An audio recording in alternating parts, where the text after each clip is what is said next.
अक्टूबर 2021 में माननीय मुख्यमंत्री जी द्वारा चिट फंड मामलों में समीक्षा की गई है। उसके बाद लगातार कार्रवाई होती जा रही बलौदाबाजार में। इसी तहत sunshine infra build chit fund company, जिसके खिलाफ 13 करोड़ 22 लाख का धोखाधड़ी का आरोप है, उसमें मुख्य आरोपी वकील सिंह बघेल को दिल्ली से हमारा टीम अरेस्ट की है। बाटापारा ग्रामीण थाने के प्रभारी रोशन सिंह राजपूत और उनकी टीम द्वारा पिछले 3 हफ्ते से दिल्ली में, यूपी और नोएडा में टीम लगातार सर्च कर इनको गिरफ्तार किया है। इसकी कई सारे संपत्ति के बारे में भी डिटेल्स अभी लेना बाकी है और इसके खिलाफ 11 एफआईआर छत्तीसगढ़ में और अन्य राज्यों में भी रजिस्टर्ड है। इसकी पूरी विस्तृत रूप से विवेचना आगे की जाएगी। खबर राजनांद गांव से है, जहां पर मुख्यमंत्री भूपेश बघेल के निर्देशानुसार छत्तीसगढ़ पुलिस चिटफंड के आरोपियों पर लगातार कार्रवाई की जा रही है और इसी क्रम में राजनांद गांव पुलिस ने Anmol India agro herbal farming dairy care company limited के 4 डायरेक्टर को गिरफ्तार किया है। डायरेक्टर जावेद मेमन, रोजिना अक्का, सुप्रा बानो और 4 पुरुष निदेशक को गिरफ्तार किया गया है और इन सभी पर छत्तीसगढ़ भर में कुल 21 एफआईआर दर्ज है। इसके साथ ही महाराष्ट्र, राजस्थान और गुजरात में भी कई मामले दर्ज हैं।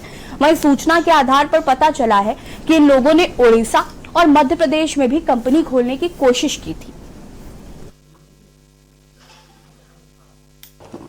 राजनांदगांव पुलिस के द्वारा माननीय मुख्यमंत्री जी का जो मेन मुद्दा है, जहाँ पे चिटफंड के ऊपर लगातार कार्रवाई और उनको निष्पक्ष लोगों को राशि दिलाने का और कुर्की कार्रवाई के अंतर्गत राजनांदगांव पुलिस के द्वारा अनमोल इंडिया लिमिटेड कंपनी के अंतर्गत 4 जो है डायरेक्टर्स, एक जावेद, एक रोजीना, नीलोफर और नदिया, तो ये 4 डायरेक्टर्स को हम लोग हैदराबाद और नारायणपुर से गिरफ्त में लिया गया है।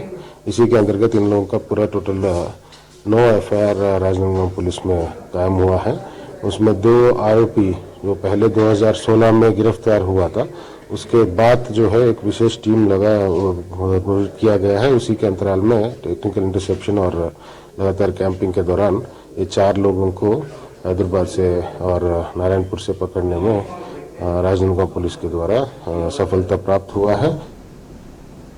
खबर कांकेर से है, जहां पर कोयलीबेड़ा विकासखंड में सबसे ज्यादा धान शासन को देने वाली जगहों में से एक परालकोट क्षेत्र है, जहां पर हर वर्ष दिसंबर 1 तारीख से धान बेचने और शासन द्वारा खरीदा जाता है। इस वर्ष एक और जहां कोरोना की मार पड़ी, तो वहीं दूसरी ओर बेमौसम बारिश ने किसानों को परेशान किया। अब किसी तरह किसानों द्वारा जितना धान बचा पाए, अब शासन द्वारा बारदाना नहीं दिए जाने पर किसान बेच नहीं पा रहे। इस दौरान गुस्साए किसानों द्वारा शासन के खिलाफ नाराजगी जताते हुए इनके खिलाफ मोर्चा खोल नारेबाजी करते हुए पखांजूर एसडीएम को ज्ञापन सौंपा। किसानों ने कहा कि अगर बारदाना नहीं दिया गया तो उग्र आंदोलन करेंगे।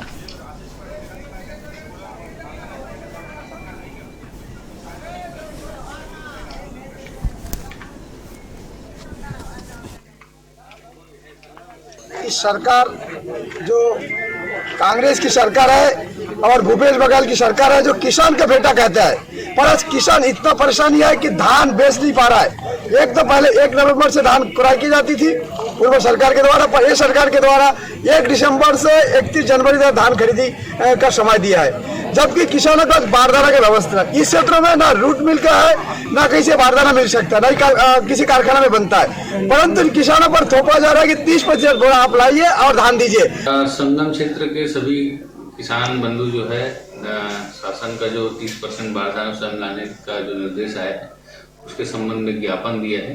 इस ज्ञापन को हम शासन को भेजेंगे और शासन से जो भी दिशा निर्देश आएगा उसके अनुरूप कार्य करेंगे। बलौदाबाजार जिले के धान खरीदी केंद्र में अन्नदाता अपनी उपज बेचने के लिए तैयार हैं, लेकिन खरीदी केंद्र में उपज पहुंचाने के लिए कितना परेशान है, इसका अंदाजा आप इस बात से लगा सकते हैं कि लचर व्यवस्था और कर्मचारियों की मनमानी। टोकन लेने के लिए किसान रात से ही खरीदी केंद्र पर बैठे हैं और उन्हें टोकन मिल गया है, लेकिन बारदाने के लिए भटकना पड़ रहा है। ऐसे में भला कैसे खरीदी होगी? किसान का एक एक दाना लेने का वादा सबसे बड़ा सवाल बना हुआ है।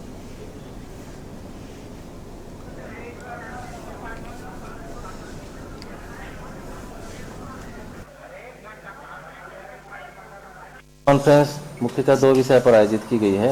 एक तो जो हमारे धान खरीदी है उसके संबंध में जो तैयारी है शासन के निर्देश है उसके बारे में है।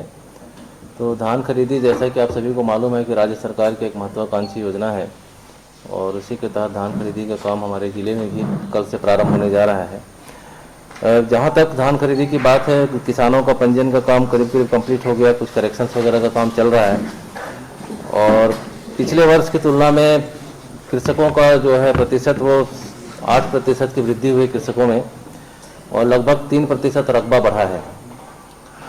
जैसा कि सभी को पता है कि हमारे यहाँ पिछले वर्ष 173 खरीदी केंद्र थे, लेकिन सरकार के द्वारा 9 नवीन खरीदी केंद्रों की इस बार व्यवस्था की गई है। तो कुल मिलाकर के 182 खरीदी केंद्र हमारे ज़िले में स्थापित हो चुके हैं।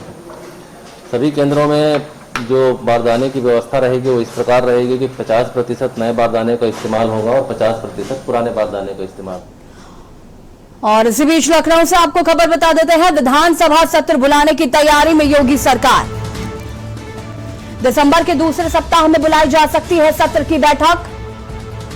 राज्य कर्मचारियों के लिए चुनावी तोहफा।